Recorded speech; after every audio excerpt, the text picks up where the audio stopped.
Welcome to Australian Hunger, I'm your host Ben. Today I've got an interview with Sydney death metal band Horrisonous, their latest album A Culinary Cacophony, released back in January. Before that, it's Good Friday. I want to talk a little bit about Christianity and heavy metal. So two major events have happened over the last couple of weeks.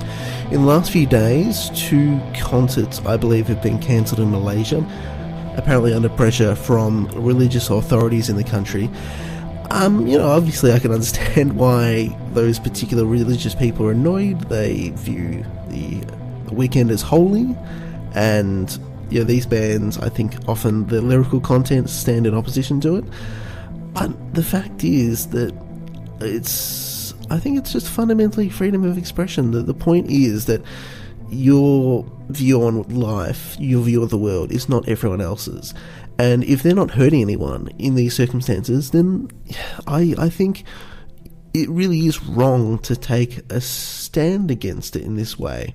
Defile's guitarist said on Facebook, "I'm quite disappointed that some people still have serious misunderstandings about metal music and metalheads in general. Some bands may be singing about Satan, but it has to be understood that metal music is a metaphor to stand for intentional aberration. Most metalheads are peaceful and open-minded individuals. Nobody has intentions of hurting anyone. Nothing more, nothing less. I truly hope people start to understand that," which I think is the really key point, that even though this music in some circumstances may be violent, its lyrical content may be opposed to Christianity in particular, and I think in some circumstances can be a little bit too specific in its hatred.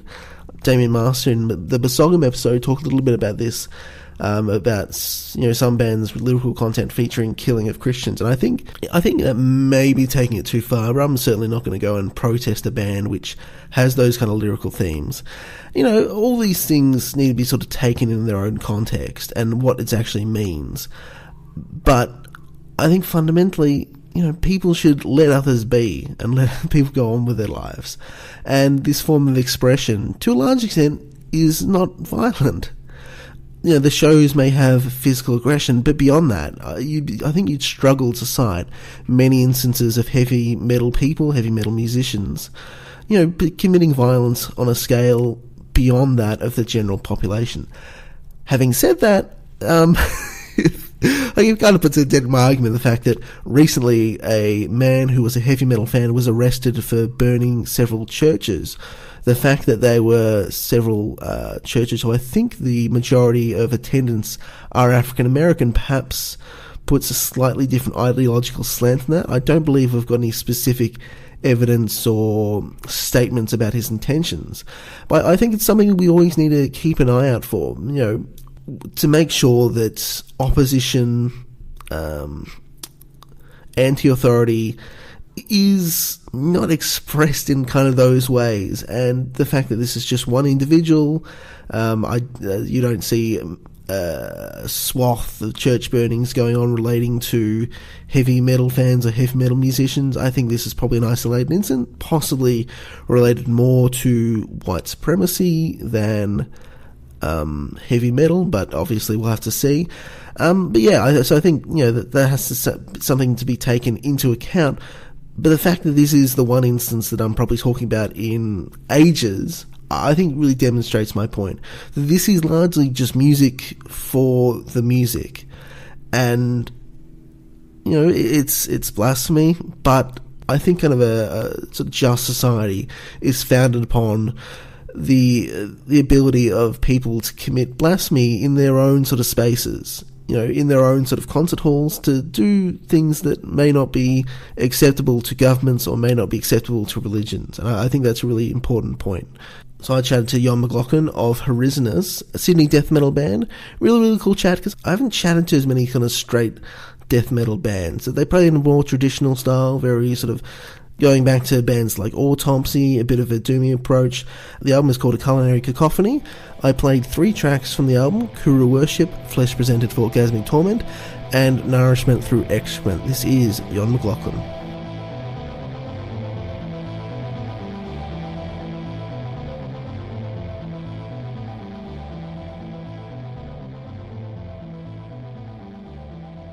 Let's go back to the beginning. How did the band start?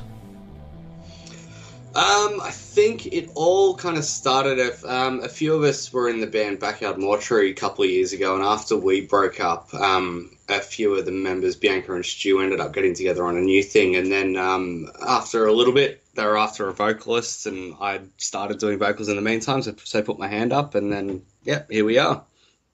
That was one of the really interesting things that stuck out to me. A drummer in numerous projects, including a few involving Stu and Dan, who are also in the band. And a few others.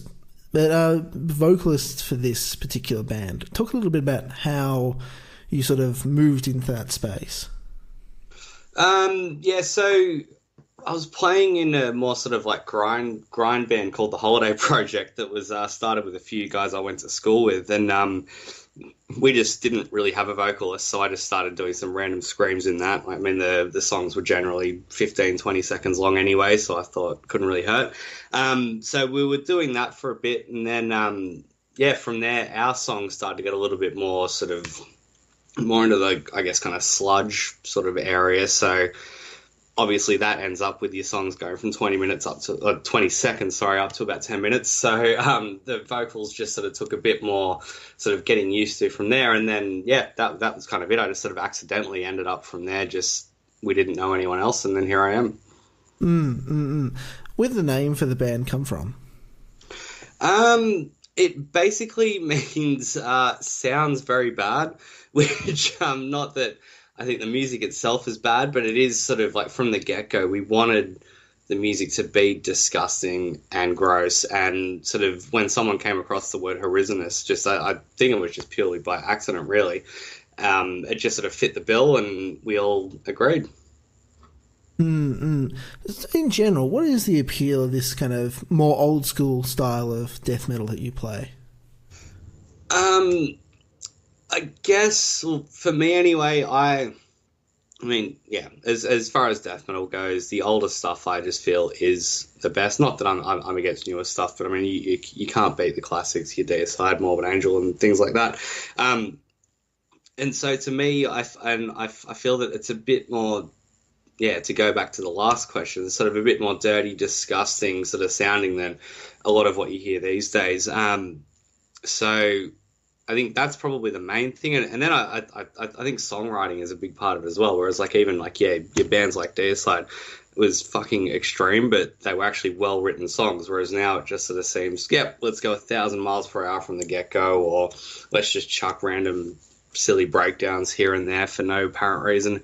I think those two, the songwriting and just that gross, fucking filthy, violent, disgusting music, that I feel that a lot of newer bands don't quite get that.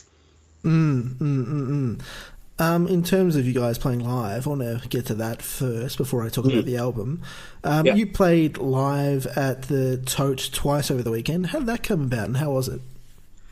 It was pretty good. So that came about, I think it was someone from the band Defenestration got in touch. Apologies if that wasn't actually the case. As far as I know, it was someone in the band. Just basically somehow came across us, asked us if we wanted to go down. We hadn't been down to Melbourne yet, so it seemed like as good a chance as any to play with those guys. So we did, both nights with them.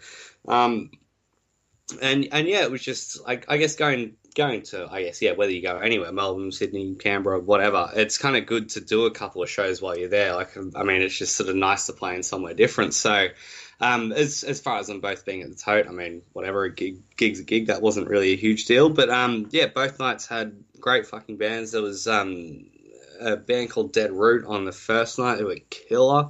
Vile Apparition were excellent on the Saturday night. So yeah, it was a really cool weekend, and I think it went down pretty well. No, it's really, really good. So you, for the most part, would be behind the back of the stage playing the drums. Mm. How does it feel to be up the front performing vocals? I'm kind of used to it now. When I first started, it was a bit of something to get used to. I guess not really knowing what to do, because normally I've got a drum kit to hide behind.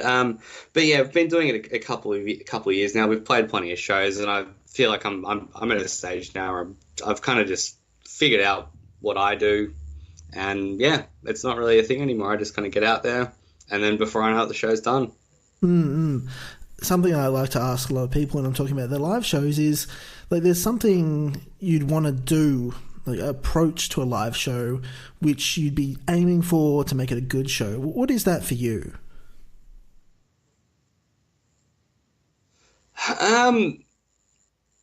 So as far as a good show, I think with what we're doing at the moment, I mean, it's really just to get out there, and I mean, it sounds cliche, but to just play the songs as fun, heavy and brutal as you can, and hope that it translates well and people are into it.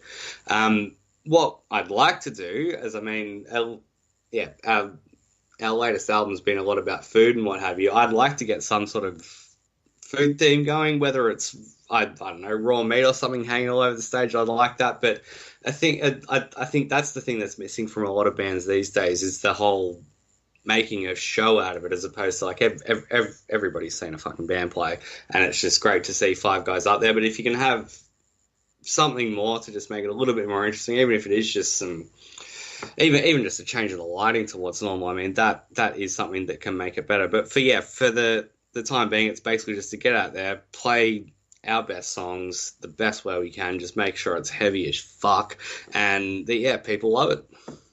A band and a feast. Yes, correct. Just before we move on to the album, do you have any upcoming shows?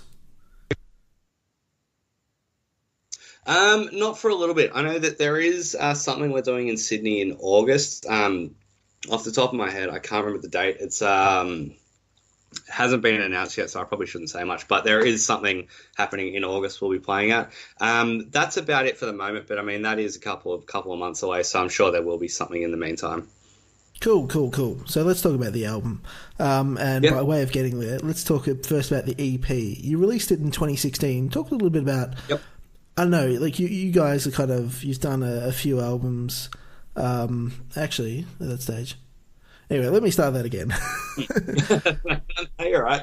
So you released an EP back in 2016. Talk a little bit about it. So that was the Plague Doctors EP. So first thing we did. So that was so that was the original lineup, which is similar to what we've got now. Difference was we had Hannah on drums, who has in the meantime moved over to Canada. So hello to her if she hears this. So aside from that, same lineup as we've got now. That was just basically born out of those initial sort of getting together of Stu, Bianca, Dan, and Hannah had been jamming on stuff for quite a while, and then I sort of came into the picture when they already had a couple of songs done. So it was just more a thing of we had a few songs. We were all pretty happy with them. We decided we should get something out, but just didn't want to waste another sort of 6 to 12 months working on another batch of songs to fill it out to an album. They all sort of worked well. So, and from there it was just basically putting it together. The whole Plague Doctors thing, that just came about as, for me personally, I find it easier if I can sort of, not a full-blown concept album, but some sort of underlying story in the lyrics on any sort of release that sort of makes it sort of a good way you can link everything together. So I just sort of came up with the idea that the whole thing would be about these maniacal doctors who've come back to Earth to make this super strain of the bubonic plague and basically wipe out existence. So that kind of just took over the whole theme of lyrically what was going on there, and then just the gross fucking disgusting death metal underneath just fit it really well. So I'm really happy with how it came out.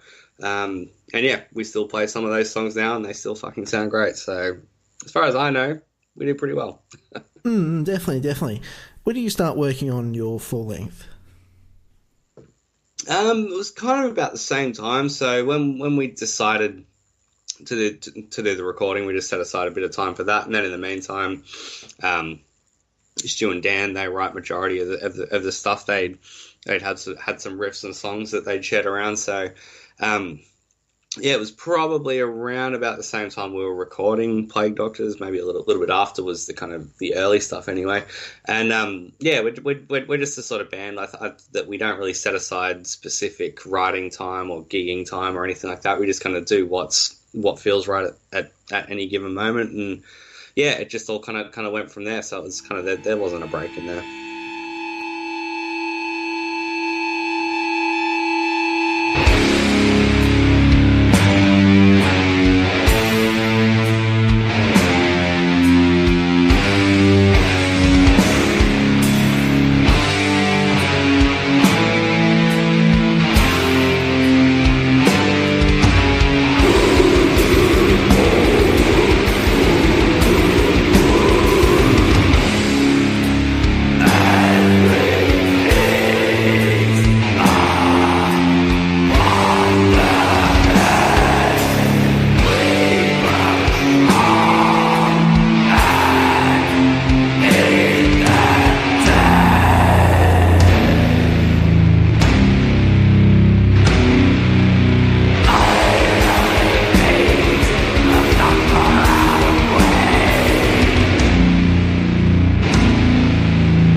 bunch of bands. You guys have been a band before.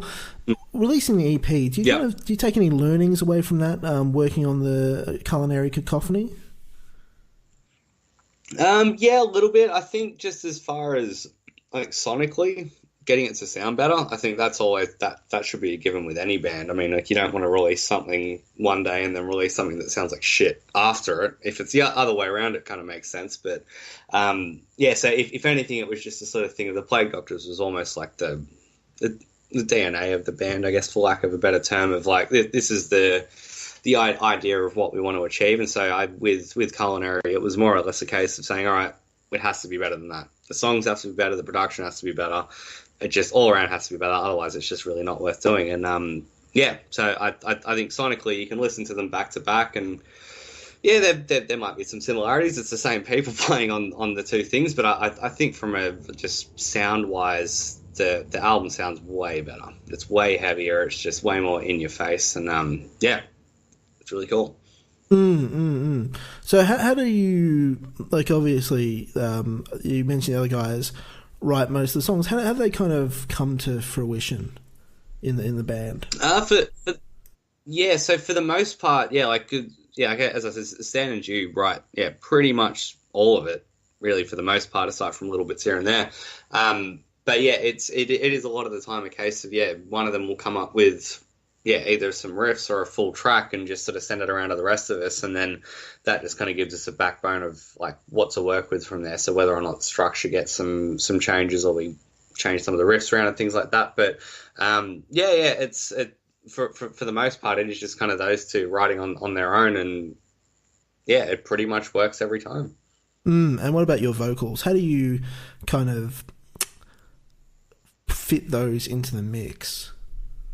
So that, yeah, once everyone kind of knows the music side of things, I kind of just wait until then, and then just pretty much just scream nothing along to what they're doing, just to get the sort of hang of some patterns that will work for the music, and just to kind of work that way. I mean, like, as I said with the EP, and I did it with the album as well, there is a sort of underlying theme lyrically, so I don't sort of get started on that before I've figured out what that idea is. So early on, it's just basically us in a rehearsal room. I'm screaming nothing really, and then just over time, once I sort of get that idea of what I'm writing about, I just fit the words to that, and then it actually comes together quite easily, as opposed to going in with some pre-existing idea of what you have to try and fit in. I think that's a lot harder and doesn't always work.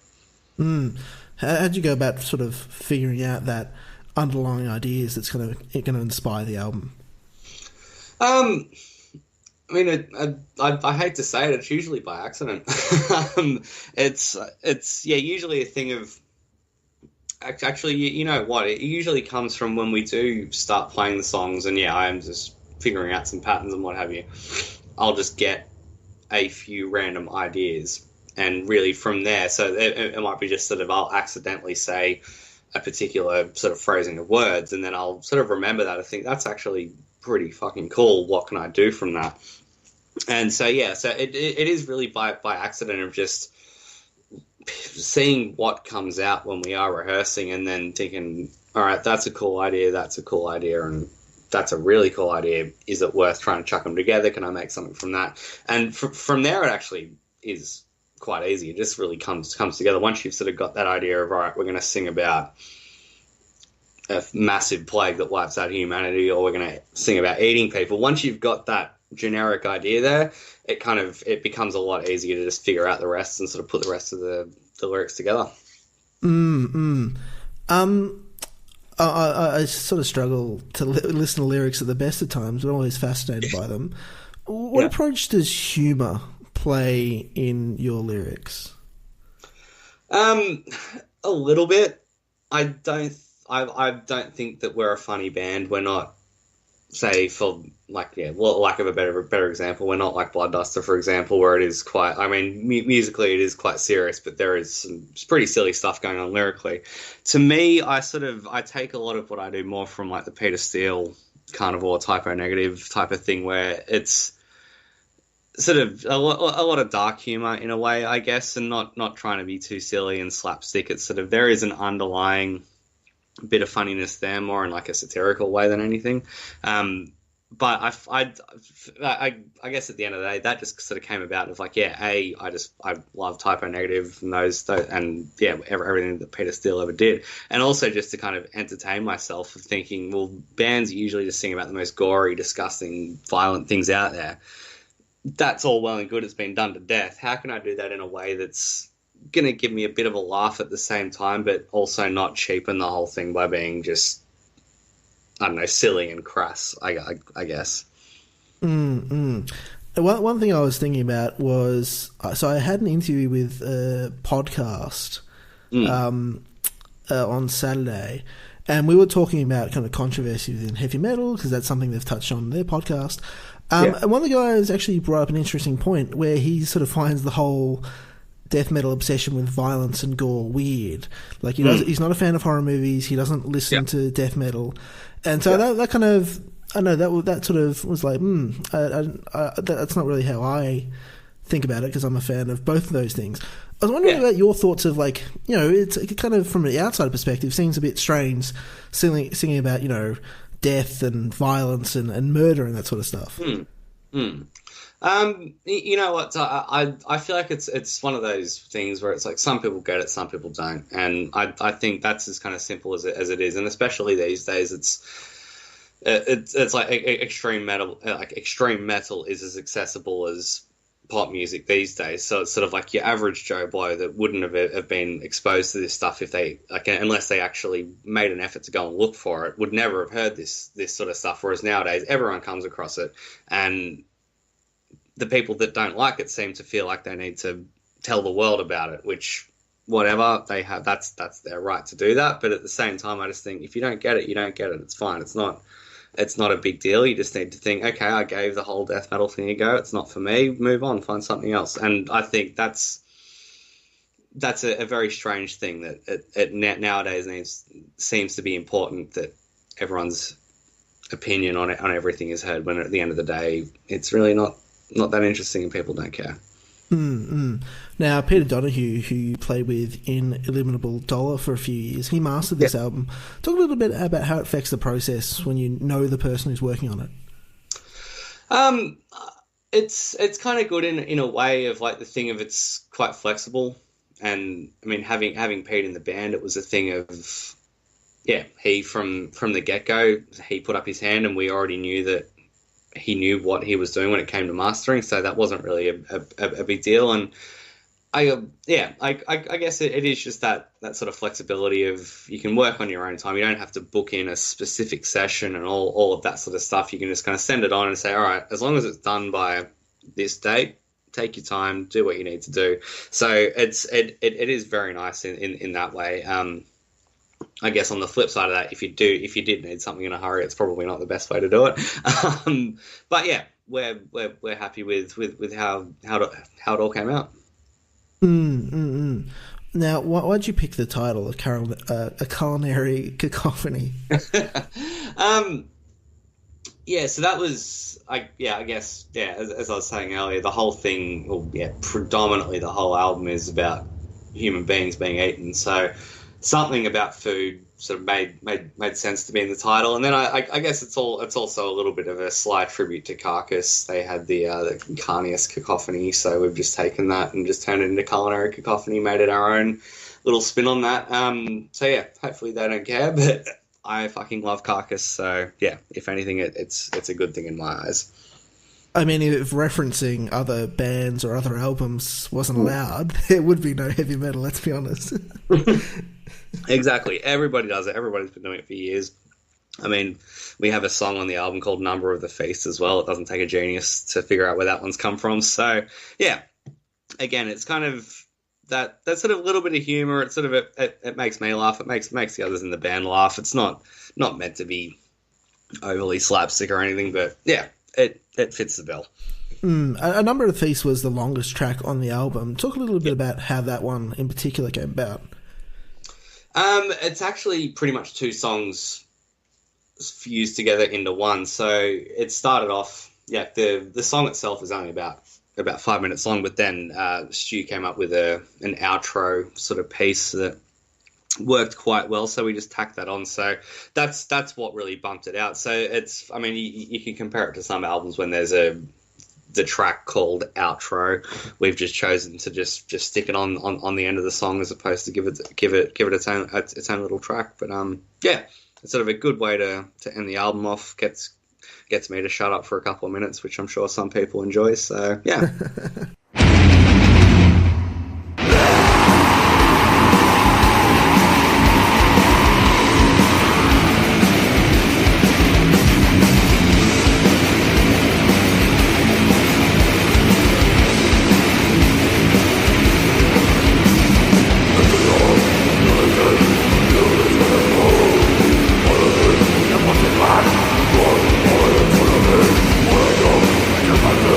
Look,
so Rod Scott did the artwork. Why'd you go with him? I think again, if I'm not mistaken.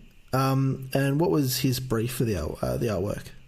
Yeah. So he's done both of our album art, so for Plague Doctors and for Culinary Cacophony as well. So he's been a friend of Stu's actually for years, and he lives down in Adelaide at the moment. He's a tattoo artist, I believe. So if you like the artwork, track him down. He can probably do some cool stuff on your arm. But yeah, with this one, it was more a case of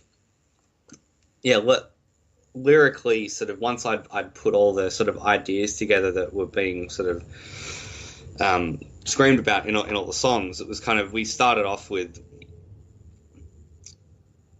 what the album was going to be called, and sort of having something about being eaten on the front, and then that tied into the first song, Kuru Worship, which is about sort of eating the brain. It's a disease that you can get from eating human brains. So that was kind of the inspiration for the cover, and then throughout the booklet there's a lot of other sort of artwork that goes along with it, which again is just various ways in which human beings are being cooked. Like, I mean, we've got one in there which is like usually you see a pig on a nice platter with an apple in its mouth. On this one, you've got a man there with an apple in his mouth. We've also got one that goes along with the song Nourishment through Excrement, where it's basically a human being held up and forced to just incessantly shit into a vat. So lovely stuff, but basically it all just kind of came from ideas that went with the lyrics and sort of went along with that theme of sort of eating people, I guess. And I'm over the moon as to how it came up. Like, it came out, sort of all the artwork just matches everything perfectly, and it's fucking disgusting and it's amazing. So yeah, it's awesome. Yeah, I think it's made a little bit more creepy, the fact that it's sort of an inhuman like spider type thing. Yeah. Which feeds into sort of, I think, some people's sort of primordial fears. Yeah. Like, I didn't want to make it about sort of pure cannibalism. Like, I think, yeah, that's something cool if you wanted to sort of go down that road. But I think, again, it's been done, and you can't. I guess you can't go too extreme with that.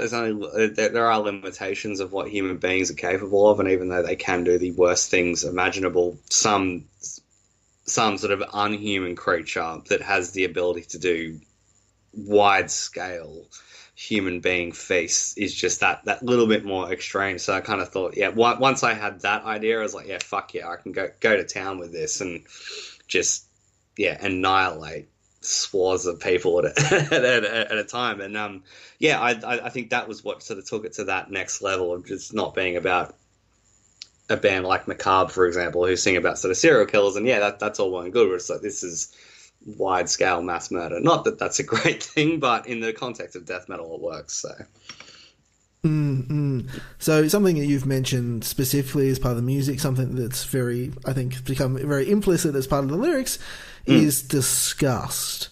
Yes. Expand a little bit more about why that's kind of been important in the way this band has kind of eventuated. I think short answer to that one is it needs to be extreme. I feel like a lot of what is called extreme music these days isn't that extreme, and so I think the more you can push the boundaries without being, I mean, just like openly, I mean, yeah, there's those deathcore bands that sing about like violence against women. I think that's a fucking cop out, and that's disgusting on a whole nother level, that's a whole different conversation I don't really want to get into. But as far as sort of what is considered death metal these days, it's all kind of a bit occult and dark, and it's getting into that more black metal territory, which again, it works. There's bands that do it quite well, but I think it's lost a lot of that old school, Carcass, Autopsy, bands like that, where it was just about trying to out disgust everyone. I think that's missing these days. And so when I had the chance to sing in a band like that, I was like, well, that's what I want to do. So yeah, that's really the only reason why it's ended up that way. It's just kind of trying to get that old feeling back of pulling people apart and doing disgusting things to people. And yeah, I don't know. It's really good stuff to write about, and you can be creative with it. I want to ask you a couple of more sort of general personal questions. Talk a little bit about the other bands that you're involved in. All right. that could be a whole sort of other, I guess, interview on its own. So I guess I'll pick the main ones for the moment. So probably, like, I guess the most obvious one is Illimitable Dollar, which I also did with Stu and Dan from Horrisonous. So I play drums in that one. That's more of a funeral doom kind of band. Like, those familiar with Skepticism, I think that's probably the closest reference point. Like, we've got the gigantic organ sound that they used to have. So we've been doing that for a couple of years as well. That came out of the Slow Death, which I'd been doing with those guys as well, which was unfortunate circumstances. Our vocalist in the Slow Death, Greg, he passed away, and so Illimitable was kind of the album the band that we did sort of post him. So yeah, that's been going pretty well. Aside from that, I've also been playing in a band called Burden Man recently, which is sort of, again, more on the doom side of the spectrum. That's kind of a little bit more folky doom. I guess I kind of describe it as if Nick Cave or Lennon Cohen were playing in a doom band, and they just happened to have the guys from Mayhem as their backing band. There's a little bit of black metal going in there. So yeah, that one's pretty cool. We've got a EP coming out over the next few months. So that one's doing a few things. And probably another one that's worth mentioning is I've recently rejoined Temple Nightside on drums, which I'd left a few years ago, but I've rejoined that. And so we've got a show coming up towards the end of the year over in the States, the Never Surrender Festival, and we've got a new album in the works as well. So yeah, across those three bands plus Horrisonous, that's keeping me pretty busy at the moment. Yeah, definitely. So one thing that sort of interests me, being a non-drummer, is drums in doom metal bands, particularly bands like funeral doom bands, which are really slow. Like, talk a little bit about, I don't know, how that kind of fits into, like, playing metal, which I think most people think of as playing fast, playing aggressively, all that sort of things.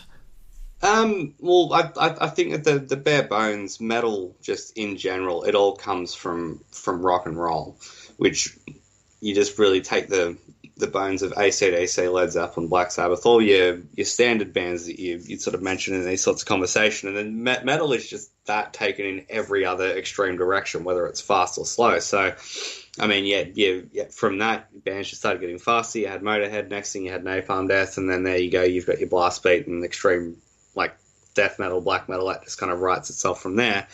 And then on the other end, you had Black Sabbath, and then Trouble and Cathedral and blah, blah, blah. And then bands just started getting slower. So it all kind of comes from the same place. And so when I initially learnt drums, I was taught from a sort of rock and roll perspective, learning stuff from the Beatles, AC/DC, Black Sabbath. And I think if you actually take the time to, like, drumming-wise anyway, your 70s kind of bands, I mean, John Bonham is probably as big of an influence on me as someone like Mike Smith or Gene Hoglan, for example, whereas I spent a hell of a lot of time learning how to play Led Zeppelin songs properly and just the nuances in his playing. And so when it came to playing doom metal, that was really the time when I could explore that and actually play that sort of stuff, which I actually really enjoy, because I mean, in a black metal band, when you're playing a blast beat for 90% of the time, you don't have as much of a chance to be creative. So I mean, it's really good for me. I think, I think that's why I've ended up in bands of both styles. I love playing the fast, aggressive stuff. That's an incredible thing to do. But then, if I was doing that all the time, I'd get bored. I have that creative side that I want to do. And so playing the slower funeral doom stuff, I like to think that my drumming in that is a little bit more interesting than some bands where it is just quite straight ahead and what have you. I think in the background there, drumming-wise, there is a lot going on. So, it's more or less just been a thing of I like playing lots of different things, and I wouldn't want to play one style of metal, especially, all the time. Mm-hmm. When did you pick up the drums, and why did you stick with them? It was when how old was I? I was 11, So prior to that, I'd played violin for a number of years and then moved on from that to guitar, which I didn't really enjoy at all. And then went on to drums from there. So yeah, that was almost 20 years ago now. Yeah, and I think why I stuck with it was just more I enjoyed it. I figured like, yeah, whatever I was doing, I enjoyed doing it. And obviously once I started playing in bands, other people enjoyed what I was doing. I wasn't sort of being kicked out of bands left, right, and center, and what have you. So it was just really just a natural thing, and I got to a stage where I was really comfortable doing it, and next thing you know, I'm playing in this band and that band, and it's just kind of spiraled from there. So I guess it was just one of those things. I was meant to do it. By whose hand that was, I don't know, but yeah, here I am 20 years later, and I'm still enjoying it. I'm not planning on giving it up anytime soon. So yeah, I think there's plenty more things to come drumming wise from me. Mm-hmm. Now, in the credits for the album, you mention Mental Funeral, Horrified, and Symphonies of Sickness. Why don't you mention those albums? Pretty much just because they're the greatest fucking albums ever. Like, really, it's just a short answer. That's really lyrically, vocally, like, I mean, I don't sound exactly like the guys on those albums, but that's pretty much where my top inspiration for what I do in Horrisonous came from. So, I mean, you've got Chris Reifert doing the drums and vocals thing. I have done that on occasion in Horrisonous when we have had drummer problems. But yeah, aside from that, I love those bands. I love those albums. They are the sorts of things I can listen to that day in, day out. They never get old. And I just strive to do something as good as those ones. Mm-hmm. Final question. What have you been listening to, watching, or reading recently? All right, what have we got? So reading, I guess I've actually just this last week, and I picked up the biography of Al Jorgensen from Ministry. I'm a few chapters into that, and that's pretty insane so far. So they're like another band that, I mean, even before I really knew what metal was, Ministry, I think I heard, probably when I was about 10 or 11 years old, and just thought, this is fucked. This is heavy and it's insane. I think prior to that, I'd maybe heard Nine Inch Nails, but that I thought Ministry was a whole other thing. And when you're a kid hearing that was just mental. So, I'm a couple of chapters deep in that, and already I'm kind of glad that I never really got into drugs as much as he did. But yeah, that's turning out to be a pretty good book. As far as what I've been listening to recently, I mean, all over the place. Actually, I've to be honest, I haven't really been keeping up to date with what's going on these days. I did hear Earth put a new song out recently. I thought that was really cool. Not that they're really sort of anything remotely related to metal anymore, but I think they're still a really cool band. I mean, aside from that, it's really just a lot of the normals like Neurosis, Absu, Today is the Day, Yob. They're always a favourite, I think, as far as newer Doom goes. I think nothing really beats Yob. Cathedral's always another one that I'm always listening to. Watching, I haven't really been watching much. I watched that Motley Crue movie on the weekend. That was pretty cool. I enjoyed that. Saw Lords of Chaos. Didn't really enjoy that. Aside from that, a lot of just watching. I just love Peep Show. That's a show that just never gets old. So that's always an easy go-to. But I don't know. Not a whole lot of new stuff really is the main thing. I sort of it sounds bad, but I haven't really been keeping up with it.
That was Nourishment through Excrement. Before that, I played Flesh Presented for Orgasmic Torment, and the first track was Kuru Worship, all from Horrisonous' A Culinary Cacophony.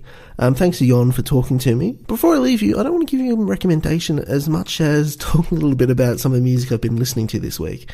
For reasons beyond which I can explain, I've been listening to Smash Mouth's music. I listened to all of their albums, their classic 1996. I actually reel off quite a bit of this information now because I've been researching it. I'm actually researching it for a weird episode for the other podcast that I do, the Eclecticast. I feel like Smash Mouth is a nostalgic band for a lot of us, but a band we don't really understand. It sort of comes out as a really key point for us. 1999, they released their album Astro Lounge, which features their classic hit All Star. That song is then featured on Shrek, and it sort of embeds in our mind us of a certain generation, a certain age. And yeah, it's people say like, oh, you should go experience things you don't like, and I don't necessarily agree with that, because if you don't like it, what's the point? I don't know if there's any value in just trying to broaden your horizons for their own sake. You should listen to interesting music that you may not like, but you shouldn't listen to bad music that you don't like. I don't feel that there's any purpose in that, even if it's bad just by your sort of subjective standard. But I listened to all their albums. It was a fucking punish. And yeah, it's at a certain point it's like, can I objectively say these are bad? Their 2012 album Magic, really, really lackluster, really sort of struggling to get there. But yeah, I think it is interesting though to listen to something bad, knowing it's bad, and not for the idea that I'll broaden my horizons, or it's a different experience, but no, the experience in itself of listening to bad music is a bizarre one, and I recommend it only just for the experience itself, not the idea that your musical ideas will somehow progress. No, I don't agree with that, listening to pop music. But it is interesting just listening to a band which you hate and is actually quite painful to listen to. But that's what I've been listening to this week. Smash Mouth. So people who I've sort of briefly mentioned it to have been surprised that the band's around. And they released 5 albums. They released a Christmas album, The Gift of Rock, in 2005. And I'm not looking at Wikipedia for this. I'm rattling this off the top of my head. In 2018, they released their acoustic album, acoustic version of their 1997 album, Fush Yu Mang. I can rattle all this stuff off the top of my head. But regardless, Smash Mouth, they're interesting, sort of. The fact that they're still going makes it odd, but they're an interesting artifact of a previous age, really. Sort of an age which kind of feels a little bit nu metal, but it's not quite. But when you look at the band and when you hear the vocalist style, it does give you feelings of that, definitely. But yeah, I've been a bit lax. I've been a bit apathetic. I'll be totally honest. It can sometimes be hard to get up the muster to release a podcast, but I've got a few interviews which I'm hoping to get through in the sort of time I've got off over Easter and start presenting on a regular basis. I did an interview just before with legendary death metal band Possess, their vocalist Jeff Becerra. So that was really exciting, really, really exciting. So that's something to look forward to. But until then, thank you so much for joining me. I'll catch you next week. Enjoy your Easter.